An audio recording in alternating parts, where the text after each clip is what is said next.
Unit 8, problem post number 2, multiplying with monomials. Be sure to fill out the pre-score, number 1 through 5, assessing your ability to multiply with monomials before watching this video. Introducing this problem post's guest of honor, the Drake. He's a baby dragon, and he wants to grow up to be a smart dragon, so he's going to hang out and do some math with us. Come on over, Drake.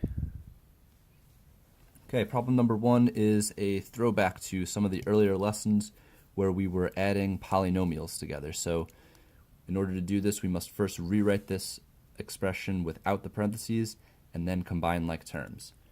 The first expression can be rewritten without the parentheses because they're unnecessary, have nothing in front of them. The second group of parentheses, before I rewrite it, I'm just going to check the sign before it. I see it's a plus sign, meaning that when I rewrite each term, it will keep the same sign. So I'll have a positive x squared minus 4x and plus 5. So all signs are the same because I had a plus sign. Now it's time to combine like terms. I have x squared and another x squared. There's no coefficient written in front of them, so I know I can put a 1. So 1x squared and another 1x squared will make 2x squared. Next up is the x terms. I have a negative 6x and a negative 4x. Negative 6 minus 4 is negative 10, so negative 10x.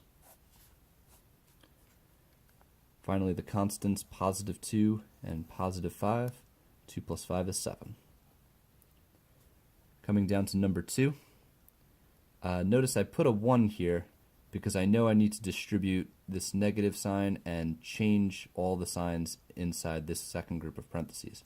The first group of parentheses I can rewrite just as I see it, but now it's time to distribute this negative, and I'm going to make sure I change every single sign when I rewrite the problem below. So negative 7x squared minus 7x minus 4. Now I can combine like terms, starting with my x squareds. Negative 7x squared and a positive 1x squared will give me negative 6x squared. The x terms, negative 3x and negative 7x will combine to a negative 10x because negative 3 minus 7 is negative 10. Then finally the constants negative 7 and negative 4 will combine to a negative 11. Question 3 has some more addition and subtraction with polynomials, but this time we have a number in front of this group of parentheses, so it's introducing us into our multiplication with monomials. I can start by writing the first piece without the parentheses, 2x plus 3. Now I will distribute this negative 3, because I have a minus sign in front, to every single term. So negative 3 times x squared will give me a minus 3x squared. Negative 3 times positive 4x will give me a minus 12x, because negative 3 times positive 4 is negative 12. Then negative 3 times negative 3, negative times a negative will give me a positive. 3 times 3 is 9. The 6x will just come on down. Time to combine some like terms. Starting with the highest degree, the x squareds has nothing else to combine with, so I'll just write negative 3x squared out front. The x terms, I got a bunch, 2x minus 12x plus 6x. 2 minus 12 is negative 10. Negative 10 plus 6 is negative 4, so I'll have minus 4x. Finally, the numbers 3 and 9, both positive. 3 plus 9 is 12. The Drake is now going to come down to number 4 and 5, because now we're really getting into the multiplication of monomials. Multiplying monomials together, I'm going to multiply the numbers like normal, and the variables that are the same, I will add their exponents. So negative 3 times positive 4 is a negative 12. X, I don't see an exponent here, so I know it's to the first power. X times x to the third, 1 plus 3 is 4, so that will give me x to the fourth. Similar type of problem in number 5. We don't have parentheses around this first monomial. We did up here in number 4. That doesn't really matter. It's not going to influence our process or our answer.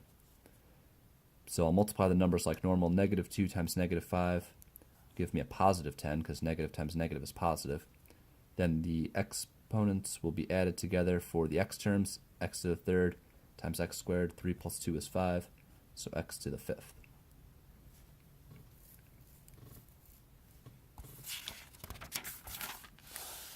Alright, next page. Here we have some multiplication between a monomial and a polynomial, so we will have to use our distributive property. I'll multiply the 3x by every single term inside the parentheses. So 3x times x to the fourth.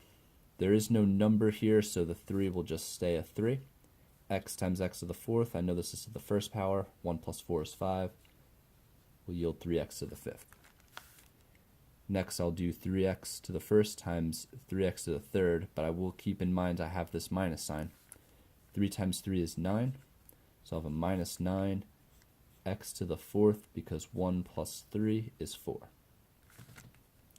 Lastly, I'll distribute my 3x to the constant, positive 5. There's no variable term here, so I'll just multiply the 3 times the 5. Will give me a positive 15, and the x will come along for the ride. Number 7 is a very similar problem to number 6. We have a monomial being multiplied by a polynomial. Again, I'll use the distributive property, and I will multiply 6x squared by every single term inside these parentheses. Multiply the numbers like normal. 6 times 2 is 12. The variables, I will add their exponents. X squared times x to the fourth. 2 plus 4 is 6, so 12x to the sixth. I'll keep in mind a minus sign here as I multiply 6 times negative 4 to give me a negative 24. Adding the exponents of the variable term, 2 plus 3 is 5, so I'll have negative 24x to the fifth. Last distribution, 6x squared times negative 9x squared. Positive 6 times negative 9 will give me a negative 54. And x squared times x squared will be x to the fourth because 2 plus 2 is 4. Adding the exponents. Number 8, again we're going to distribute this monomial to the polynomial inside the parentheses. I do have two different types of variables though. So when I'm multiplying, I'm going to make sure I'm only adding the exponents of the same variable. So x squared y times 3xy squared. There is no number for the monomial, so 3 will stay a 3. X squared times x, this has an exponent of 1. 2 plus 1 is 3, so this will be x to the third. This y has an exponent of 1, so y times y squared. 1 plus 2 is 3, which will give me y to the third. So notice I only added the exponents of the variables that were the same. That was my first distribution. Next up, I'll do x squared y times 4y. There's no number here still, so I'll just keep the 4 as a 4. The x squared does not have anything to multiply with. There are no like variables here, so that'll stay x squared. The y, however, will multiply with this y to the first. 1 plus 1 is 2, and I'll get y squared. Lastly, I'll distribute to the minus x. The x squared times x to the first will give me an x to the third. This is a minus sign though, so I'll make sure I say negative x to the third, and because the y term does not have another y term to multiply with, it'll just stay as y to the first power. And that is my final answer. Be sure to fill out your pro score, number 1 through 5, assessing your ability to multiply with monomials after watching this video.